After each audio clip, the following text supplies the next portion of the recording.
Hello and जय Hind friends. मैं सोहेल भाटिया आपका स्वागत करता हूं मेरे यूट्यूब चैनल स्टडी पॉइंट पर। मैं आपके लिए लेके आया हूं आर्मी से संबंधित मोस्ट सुपर 30 क्वेश्चंस जो जीके के क्वेश्चंस हैं जो हर बार एग्जाम्स में पूछे जाते हैं। चलो तो हम चलते हैं अपने पहले क्वेश्चन के ऊपर, बात करते हैं। आज का पहला क्वेश्चन क्या होगा। 1994 में दक्षिण अफ्रीका का पहला श्वेत राष्ट्रपति कौन बना था। 1994 के अंदर दक्षिण अफ्रीका का जो पहला श्वेत राष्ट्रपति था वो कौन था। तो इसका आंसर हो जाएगा नेल्सन मंडेला। नेल्सन मंडेला थे, वो दक्षिण अफ्रीका के क्या थे, पहले अश्वेत राष्ट्रपति थे। चलते हैं अपने दूसरे क्वेश्चन के ऊपर। आज़ाद भारत का पहला शिक्षा मंत्री कौन था। ठीक है, पहले शिक्षा मंत्री की बात करें, जब अपना देश आज़ाद हुआ था तब पहले शिक्षा मंत्री कौन थे। तो इसका आंसर हो जाएगा मौलाना अब्दुल कलाम। ठीक है, मौलाना अब्दुल कलाम वो आज़ाद भारत के पहले शिक्षा मंत्री थे। और इसी के साथ आज़ादी के समय आज़ादी के समय ये क्या थे, कांग्रेस के अध्यक्ष थे। कांग्रेस के अध्यक्ष थे। ठीक है, फिर आती है बात डॉक्टर राधाकृष्णन की। डॉक्टर राधाकृष्णन कौन थे। डॉक्टर राधाकृष्णन थे प्रथम उपराष्ट्रपति। ठीक है, उसके बाद सरदार वल्लभ भाई पटेल थे, वो प्रथम गृह मंत्री और उप प्रधानमंत्री भी थे। इसके बाद हम एक और बात कर लेते हैं, रक्षा मंत्री। ठीक है, रक्षा मंत्री, तो प्रथम रक्षा मंत्री कौन थे, वो थे सरदार बलदेव सिंह। ठीक है, चलते हैं अपने अगले क्वेश्चन के ऊपर। तीसरा क्वेश्चन, किस मुगल बादशाह को अपने ही पुत्र ने कैद किया था। ठीक है, किस मुगल बादशाह ने अपने ही पुत्र को क्या किया था, कैद किया था। ठीक है, तो इस क्वेश्चन का आंसर हो जाएगा शाहजहां। ठीक है, इस क्वेश्चन का आंसर तो क्या हो जाएगा, शाहजहां, यानी शाहजहां को उसके पुत्र ने कैद किया था। अब उसका पुत्र कौन था, ये भी बात आती है। तो उसका पुत्र था औरंगजेब। ठीक है, शाहजहां का पुत्र कौन था, औरंगजेब। कब कैद किया था, 1658 ईस्वी के अंदर। और कहाँ कैद किया था, वो आता है आंसर आगरा के अंदर। ठीक है, आगरा के अंदर उसे क्या किया था, कैद किया था। चलो चलते हैं हम अगले क्वेश्चन के ऊपर। 4 नंबर क्वेश्चन क्या कहता है, राष्ट्रीय खेल कौन सा है। अब ये सभी चारों हैं वो राष्ट्रीय खेल है। कहाँ कहाँ के राष्ट्रीय खेल है वो मैं आपको बताऊंगा। तो शतरंज कहाँ का राष्ट्रीय खेल है, 2 सेकंड। शतरंज कहाँ का राष्ट्रीय खेल है, शतरंज है रूस का राष्ट्रीय खेल क्या है, शतरंज है। और कबड्डी कहाँ का राष्ट्रीय खेल है, कबड्डी राष्ट्रीय खेल है बांग्लादेश का। ठीक है, बांग्लादेश का राष्ट्रीय खेल क्या है, कबड्डी है। हॉकी 2 प्रकार की होती है। कौन सी, एक तो होती है फील्ड हॉकी जो फील्ड क्षेत्र के अंदर खेली जाती है, और आइस यानी बर्फ के अंदर खेली जाती है। तो फील्ड हॉकी कहाँ कहाँ खेली जाती है, कहाँ की राष्ट्रीय खेल है, वो है इंडिया प्लस पाकिस्तान। ठीक है, इंडिया प्लस पाकिस्तान यहाँ की फील्ड हॉकी है, वो उसका राष्ट्रीय खेल है। और आइस हॉकी है, ये कहाँ का राष्ट्रीय खेल है, ये है कनाडा का। ठीक है, कनाडा का राष्ट्रीय खेल क्या है, आइस हॉकी। इसके साथ बात करते हैं हम बेसबॉल कहाँ का राष्ट्रीय खेल है, बेसबॉल राष्ट्रीय खेल है अमेरिका का। ठीक है, अमेरिका का राष्ट्रीय खेल क्या है, बेसबॉल है। चलो इसी के साथ चलते हैं हम आगे वाले क्वेश्चन के ऊपर। 5 नंबर क्वेश्चन कहता है, परमाणु सिद्धांत की खोज किसने की थी। बात आती है परमाणु सिद्धांत की खोज, तो परमाणु सिद्धांत की खोज की थी जॉन डाल्टन ने। ठीक है, परमाणु सिद्धांत की खोज किसने की थी, जॉन डाल्टन ने की थी। ठीक है, और कब की थी, ये की थी 1803 ईस्वी के अंदर की थी। और ये कहाँ के थे, ये ब्रिटिश थे। ठीक है, अंग्रेज थे, ब्रिटिश थे। चलते हैं हम आगे वाले क्वेश्चन के ऊपर। 5 नंबर क्वेश्चन क्या बोलता है, भारतीय इतिहास के किस युग को स्वर्ण युग के नाम से जाना जाता है, यानी स्वर्ण युग माना जाता है। तो इसका आंसर हो जाएगा गुप्त युग है, उसे स्वर्ण युग के नाम से जाना जाता है। ठीक है, और इसी के अंदर सबसे पहले किस चीज़ की प्राप्ति हुई, वो थी सोने के सिक्कों की। ठीक है, क्यों माना जाता है इस युग को, क्योंकि इसके अंदर क्या हुई थी, सोने के सिक्के प्राप्त हुए थे। पहली बात तो ये, इसलिए इसे स्वर्ण युग भी कहते हैं। ठीक है, सती प्रथा की शुरुआत। ठीक है, सती प्रथा की शुरुआत। सती प्रथा की शुरुआत भी किस युग से हुई? इसी के युग से हुई थी। और इसकी मुख्य जो स्थापत्य कला वो क्या है? श्रवण काल। जो स्थापत्य कला वो श्रवण काल है। ठीक है। सोने के सिक्कों को हम क्या कहते थे उस समय? दिनार। ठीक है, दिनार कहते थे। ठीक है, इसके बाद में चलते हैं हम अपने अगले क्वेश्चन के ऊपर। 7 नंबर क्वेश्चन है, वर्ष का सबसे लंबा दिन कौन सा है? ठीक है, वर्ष का सबसे लंबा दिन कौन सा है? अब जाहिर सी बात है, लंबा दिन कब होता है? गर्मियों के अंदर। और गर्मियाँ कब पड़ती है? मार्च, जून। जून के अंदर एकदम अच्छी गर्मियाँ पड़ने लग जाती है। तो बड़ा दिन कब हो जाएगा? 21 जून। ठीक है, इस क्वेश्चन का आंसर क्या हो जाएगा? 21 जून। 2 सेकंड। इस क्वेश्चन का आंसर क्या हो जाएगा? 21 जून। ये तो क्या है? सबसे बड़ा दिन है। 21 जून सबसे बड़ा दिन है। उसी के साथ बात करते हैं हम 22 सितंबर की। 22 सितंबर सर्दियों के अंदर, तो इसके अंदर क्या होती है? रात ना वो बड़ी होती है। रात क्या होती है? बड़ी होती है। अब आता है 21 सितंबर और 23 मार्च। 21 सितंबर और 23 मार्च, इसके अंदर क्या होता है? दिन और रात होते हैं ना, वो क्या होते हैं?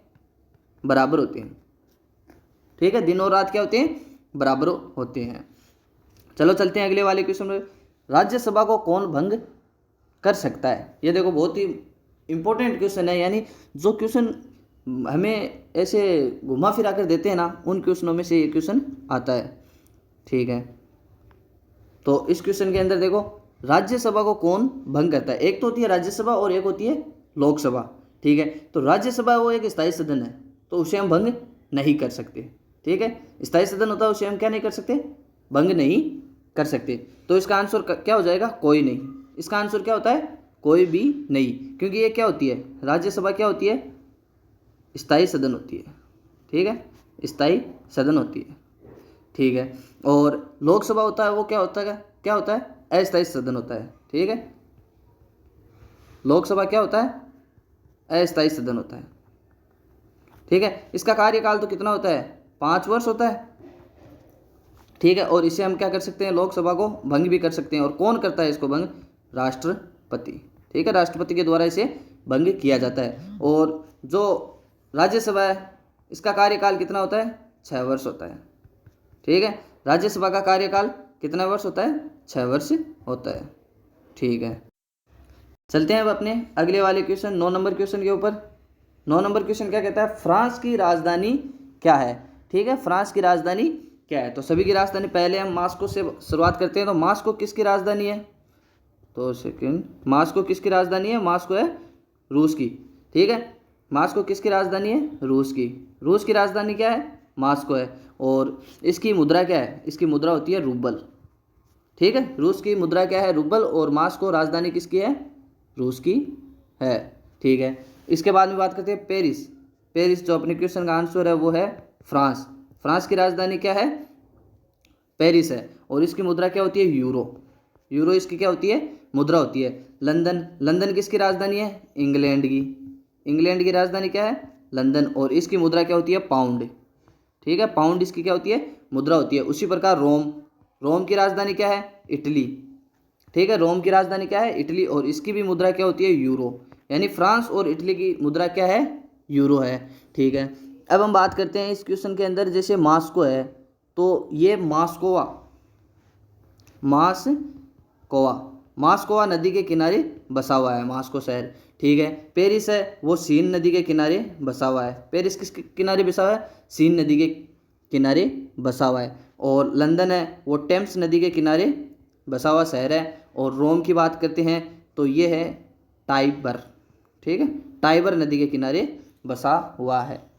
ठीक है, ये जो नदी है ये भी हमें याद करनी है, क्या पता कैसे भी क्वेश्चन पूछ ले। ठीक है, अब इसके बाद में आगे वाले 10 नंबर क्वेश्चन की हम बात करते हैं। 10 नंबर क्वेश्चन क्या कहता है हमें? कि प्रधानमंत्री का चुनाव, जो अपने प्रधानमंत्री होता है उनका चुनाव होता है। तो पहली बात तो प्रधानमंत्री का चुनाव नहीं होता है, इस चीज़ का आपको ध्यान रखना है। प्रधानमंत्री का चुनाव नहीं होता है। क्यों नहीं होता है? क्योंकि प्रधानमंत्री की क्या होती है? नियुक्ति होती है। प्रधानमंत्री की क्या होती है? नियुक्ति होती है। तो ठीक है, प्रधानमंत्री की नियुक्ति कौन करता है? इस क्वेश्चन का आंसर होगा राष्ट्रपति द्वारा। ठीक है, प्रधानमंत्री की नियुक्ति कौन करता है? राष्ट्रपति करता है, ठीक है, उसके द्वारा। अब जैसे इसके अंदर आता है, देखो, एक तो आता है मनोनीत, मनोनीत, एक आता है निर्वाचित, ठीक है, एक आता है नियुक्त। तो प्रधानमंत्री क्या होता है? नियुक्त होता है। मनोनीत और निर्वाचित यानी तो चुनाव के द्वारा, जनता द्वारा चुनाव करके उसे निर्वाचित किया जाता है। मनोनीत यानी अपने मन से किसी भी सदस्य को हम रखते हैं वो, और एक होता है नियुक्त यानी उसके जो लोकसभा या राज्यसभा जिनकी सहमति के अनुसार इन्हें नियुक्त किया जाता है। तो ये राष्ट्रपति के द्वारा नियुक्त होते हैं। चलो इसके साथ चलते हैं हम आगे वाले क्वेश्चन 11 नंबर पे। 11 नंबर क्वेश्चन क्या कहता है? श्रीलंका की राजधानी क्या है? ठीक है, अगला क्वेश्चन कहता है श्रीलंका की राजधानी क्या है? तो हम पढ़ते हैं एक एक के ऊपर। तो श्रीलंका की राजधानी क्या है? पहले तो हम कैनबरा की बात करते हैं। कैनबरा किसकी राजधानी है? कैनबरा है ऑस्ट्रेलिया की, ठीक है, ऑस्ट्रेलिया की राजधानी क्या है? कैनबरा है, ठीक है। अब जो इस क्वेश्चन का आंसर है वो आ गया कोलंबो। कोलंबो ये क्या है? श्रीलंका की राजधानी, लेकिन कौन सी? ओल्ड राजधानी है, पुरानी राजधानी है। और इसकी न्यू राजधानी की बात करते हैं हम, जो अब जो राजधानी है वह श्री जयवर्धनीपुरमकोटी, ठीक है, ऐसे याद रखना, श्री 2 सेकेंड, श्री जयवर्धनपुरम कोटी, ठीक है, श्री जयवर्धनपुरम कोटी। ये इसकी कोलंबो तो है पुरानी राजधानी श्रीलंका की, और नई राजधानी क्या है? श्री जयवर्धनेपुरम कोटी, ठीक है। सिडनी किसी की भी राजधानी नहीं है, ये एक शहर है, ठीक है। फिर बात करते हैं जकार्ता। जकार्ता एक ओल्ड राजधानी है, और वो किसकी ओल्ड राजधानी है? वो आती है अपने इंडोनेशिया की, इंडोनेशिया की ओल्ड राजधानी, इंडोनेशिया की ओल्ड राजधानी क्या है? जकार्ता। लेकिन अब बात आती है न्यू राजधानी की, तो इंडोनेशिया की न्यू राजधानी क्या है? नूसतारा, ठीक है, या नूसतार, ठीक है, नूसतारा या नूसतार, ठीक है। इसी के साथ चलते हैं अपने अगले क्वेश्चन 12 नंबर क्वेश्चन के ऊपर। 12 नंबर क्वेश्चन क्या कहता है? फतेहपुर सीकरी किसने बनवाया था? तो पहले तो हमें ये पता होना चाहिए फतेहपुर सीकरी है कहाँ। तो फतेहपुर सीकरी कहाँ है? यूपी के अंदर, ठीक है, इस चीज़ का पता चलना जरूरी है। फतेहपुर सीकरी कहाँ है? यूपी के अंदर, ठीक है। इसके बाद में हम बात करते हैं कि किसने निर्माण करवाया था फतेहपुर सीकरी का। तो फतेहपुर सीकरी का निर्माण करवाया था अकबर ने, ठीक है, अकबर ने फतेहपुर सीकरी का निर्माण करवाया था। और किसकी याद में करवाया था? वो आते हैं शेख सलीम चिश्ती, ठीक है, शेख सलीम चिश्ती के नाम पर। और इनके जैसे अकबर का पुत्र था, उनका नाम सलीम भी था, वो सलीम नाम इन्हीं की देन है, ठीक है। चलते हैं अब फतेहपुर सीकरी के अंदर क्या है? बुलंद दरवाज़ा है, बुलंद दरवाज़ा है, जो सबसे बड़ा दरवाज़ा है, ठीक है, सबसे बड़ा दरवाज़ा है ये। इसकी ऊंचाई आती है 58.68 मीटर के समथिंग, ठीक है, इसकी ऊंचाई है बुलंद दरवाजे की, ठीक है। अगले क्वेश्चन के ऊपर चलते हैं। 13 नंबर क्वेश्चन क्या बोलता है? 2 सेकेंड,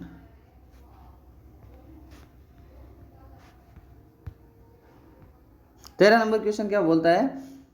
संसद के 2 सत्रों के बीच में कितना अंतराल होना चाहिए? ठीक है, 13 नंबर क्वेश्चन, संसद के 2 सत्रों के बीच में कितना अंतराल होना चाहिए, या इसे हम बैठक भी बोल सकते हैं कि संसद की कितनी बैठकें होती हैं, या 2 बैठकें होती हैं, उनके बीच में कितना अंतराल होता है। पहली बात ये तो पता चल गया कि 1 साल के अंदर 2 बैठक होनी जरूरी है, तो 2 बैठकें होंगी, तो वो उसका अंतराल होता है वो 6 महीने का होता है, ठीक है। संसद की जो बैठकें हैं उसका अंतराल कितना होता है? 6 महीने का होता है, ठीक है। 1 वर्ष के अंदर, 1 वर्ष के अंदर, 1 वर्ष के अंदर कम से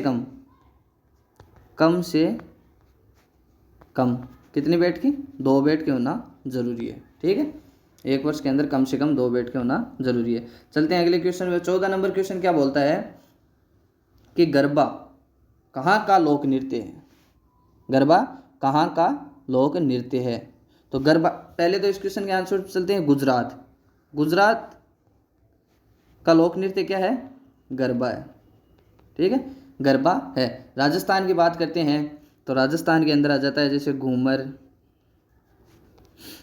कालबेलिया, जो एक जाति है कालबेलिया, उसके द्वारा किया जाता है। पनिहारी, ये यहाँ के राजस्थान के लोग नृत्य हैं। असम की बात करते हैं तो बिहू या बिहुआ, ये नृत्य कहाँ के हैं? असम के लोग नृत्य हैं। ठीक है, चलते हैं हम अगले वाले क्वेश्चन की ओर। 15 नंबर क्वेश्चन क्या बोलता है? झारखंड का सबसे पहला स्टील कारखाना कौन सा है? झारखंड का सबसे पहला स्टील कारखाना कौन सा है? तो वो आता है जमशेदपुर। जमशेदपुर के अंदर स्टील कारखाना है, और इस जमशेदपुर को हम क्या बोलते हैं? स्टील नगरी भी बोलते हैं। स्टील नगरी भी बोलते हैं। और ये किस नदी के किनारे है जमशेदपुर? वो आता है श्रवण रेखा नदी। कौन सी? श्रवण रेखा नदी। श्रवण रेखा नदी। ठीक है, चलते हैं हम अपने अगले वाले क्वेश्चन 16 नंबर क्वेश्चन के ऊपर। और क्वेश्चन है बैंकॉक की राजधानी कौन सी है? ठीक है, नॉर्मली क्वेश्चन है, बैंकॉक की राजधानी सभी बता देंगे। बैंकॉक की राजधानी है थाईलैंड। ठीक है, बैंकॉक की राजधानी क्या है? थाईलैंड। श्रीलंका तो खुद देश है। ठीक है, तो बैंकॉक की राजधानी क्या हो गई? थाईलैंड हो गई। चलो चलते हैं अपने 17 नंबर क्वेश्चन के ऊपर। काला मोती के नाम से जाने जाते हैं। काला मोती के नाम से कौन जाने जाते हैं? वो जाने जाते हैं पेले, और हम इसे क्या बोल सकते हैं? Black Perl. ब्लैक पर्ल भी बोलते हैं। ठीक है, चलते हैं next question 18 number question. Gangtok की राजधानी कौन सी है? तो गंगटोक कहाँ की राजधानी है उसकी बात बाद में करेंगे। पहले बताओ नागालैंड की राजधानी क्या है? नागालैंड की राजधानी है कोहिमा। कोहिमा कहाँ की राजधानी है? नागालैंड की राजधानी है। सिक्किम की राजधानी क्या है? गंगटोक। ठीक है, इस क्वेश्चन का जो आंसर है वो आ गया। सिक्किम की राजधानी क्या है? गंगटोक। और नागालैंड की राजधानी क्या है? कोहिमा। अरुणाचल प्रदेश की राजधानी क्या है? ईटानगर।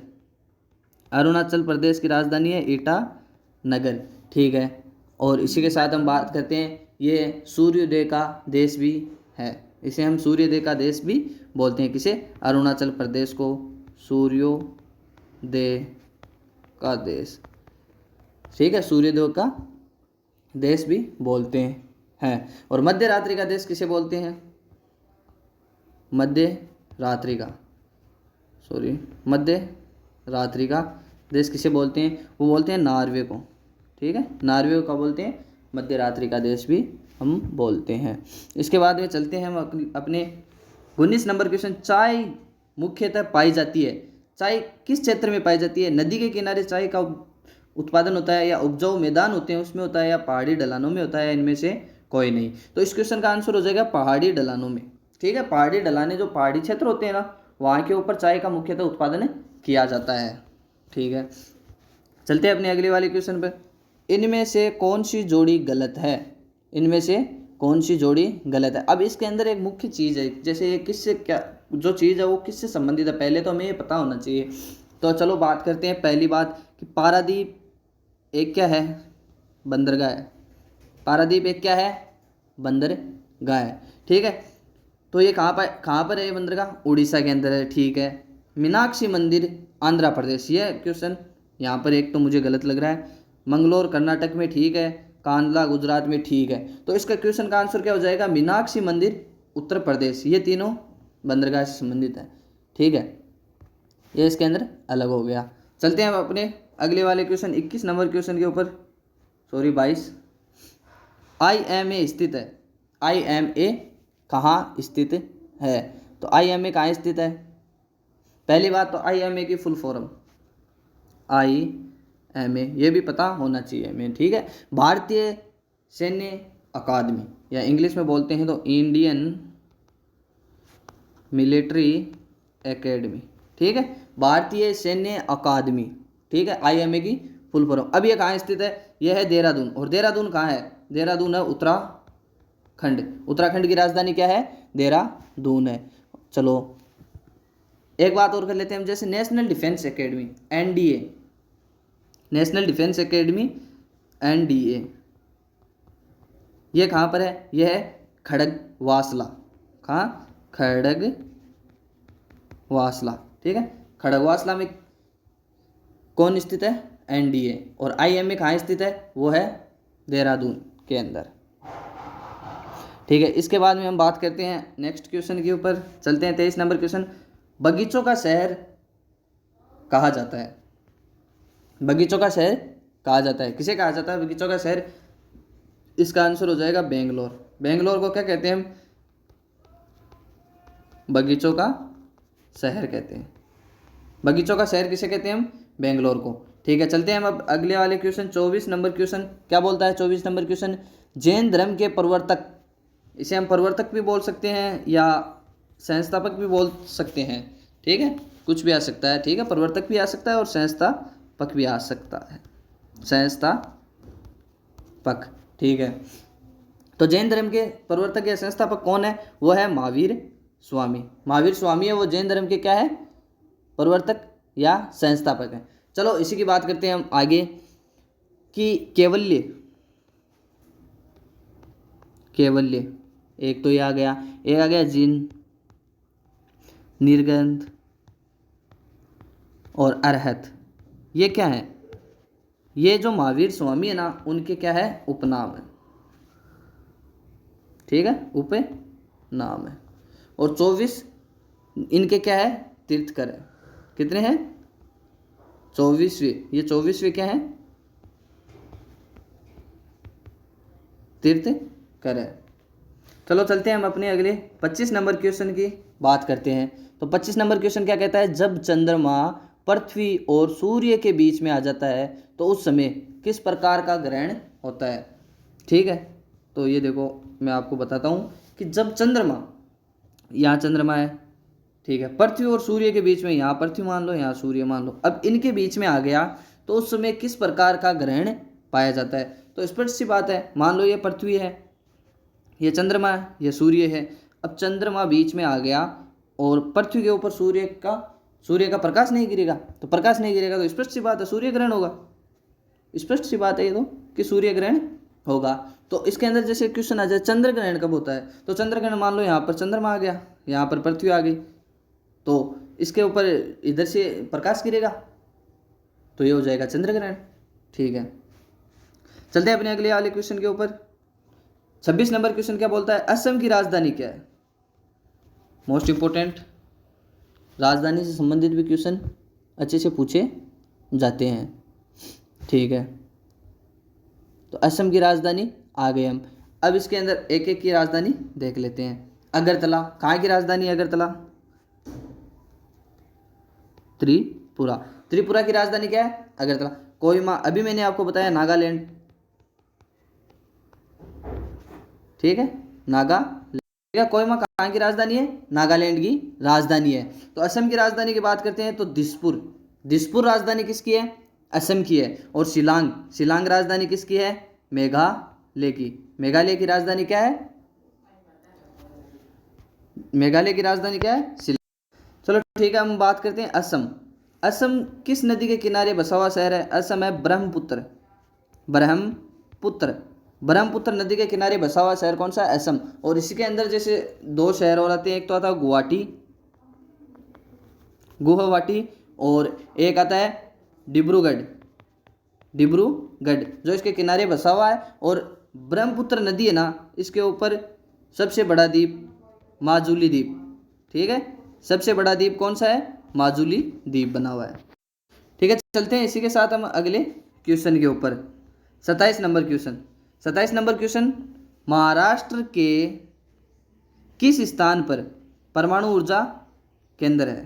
ठीक है, महाराष्ट्र के किस स्थान पर परमाणु ऊर्जा केंद्र है? ठीक है, तो किस स्थान पर परमाणु ऊर्जा केंद्र है? वो है तारपुरा या तारापुरा के अंदर क्या है? महाराष्ट्र। तारापुरा कहाँ है? महाराष्ट्र के अंदर है। और किस जिले के अंदर है? तो बात करते हैं थाने जिले के अंदर है। कौन? तारपुरा। और वहाँ पर क्या है? परमाणु ऊर्जा केंद्र है। ठीक है, चलते हैं हम अगले वाले क्वेश्चन के ऊपर। संसद के ऊपरी सदन को क्या कहते हैं? तो अब देखो बात करते हैं संसद के ऊपरी सदन को क्या कहते हैं। पहली बात तो संसद में सदन कितने होते हैं? 2 ही होते हैं। कौन सा? लोकसभा और एक होता है राज्यसभा। ठीक है, लोकसभा और राज्यसभा। ठीक है, अंक की बात कर ले तो अंक कितने होते हैं? 3 होते हैं। उसके अंदर क्या आ जाता है? एक राष्ट्रपति और आ जाता है। ठीक है, तो हम एक एक की बात करते हैं। जैसे पहले बात कर लेते हैं हम लोकसभा की। लोकसभा क्या होता है? प्रथम सदन होता है। संसद का प्रथम सदन कौन सा होता है? लोकसभा होता है। ठीक है, ये क्या है? निम्न सदन भी है, निम्न सदन भी है, और ये एक अस्थायी सदन है लोकसभा। ठीक है, ये हमने बात की थी लोकसभा की। अब हम बात कर लेते हैं इसी के साथ राज्यसभा की। तो राज्यसभा ये क्या होता है? उच्च सदन होता है, ऊपरी सदन होता है। ठीक है, और ये द्वितीय सदन भी बोलते हैं इसे हम, और ये स्थायी सदन है। क्या है? स्थायी सदन है। इससे संबंधित क्वेश्चन होता है। ठीक है, राज्यसभा होता है, इसका कार्यकाल होता है 6 वर्ष का, और लोकसभा का कार्यकाल होता है 5 वर्ष का। राज्यसभा को हम कभी भी भंग नहीं कर सकते। ठीक है, कभी भी भंग नहीं कर सकते, और लोकसभा को हम भंग कर सकते हैं। और कौन करता है? राष्ट्रपति इसको भंग करता है। चलते हैं अगले क्वेश्चन के ऊपर। कौन अपने अंक को फिर से उगा सकता है? कौन अपने अंक को फिर से उगा सकता है? तो इस क्वेश्चन का आंसर बताता हूँ मैं आपको, छिपकली। ठीक है, छिपकली यदि उसकी पूंछ की बार कट भी जाए ना, तो अपने अंक को वापस क्या कर सकती है? उगा सकती है। ठीक है, चलते हैं हम अगले क्वेश्चन की ओर। लास्ट एंड फाइनल क्वेश्चन आता है, वीरता का सर्वोच्च पुरस्कार कौन सा है? ये थोड़ी लिखने में प्रॉब्लम होगी। वीरता का सर्वोच्च, सबसे ऊपर जो पुरस्कार है वो कौन सा है? तो इस क्वेश्चन का आंसर आ जाएगा परमवीर चक्र। परमवीर चक्र है वो वीरता का सर्वोच्च पुरस्कार है। और सबसे पहले ये पुरस्कार किसे दिया गया था? वो आता है मेजर सोमनाथ शर्मा। मेजर सोमनाथ शर्मा। ठीक है फ्रेंड्स, ये थे अपने आज के क्वेश्चंस, जो बहुत ही इंपॉर्टेंट क्वेश्चन है, जो आर्मी के अंदर पूछे जाते हैं। तो आई होप आपको क्लास अच्छी लगी होगी। Army, colour cascade, GD tech के लिए जो महत्वपूर्ण जीके जीएस के क्वेश्चन थे। और ये अपनी फर्स्ट सीरीज जो फर्स्ट वीडियो था, और भी इसके वीडियो लेके आऊँगा। 17 अप्रैल से आपके एग्ज़ाम है। आई होप आप पेपर अच्छे से करोगे। God bless you. Thank you.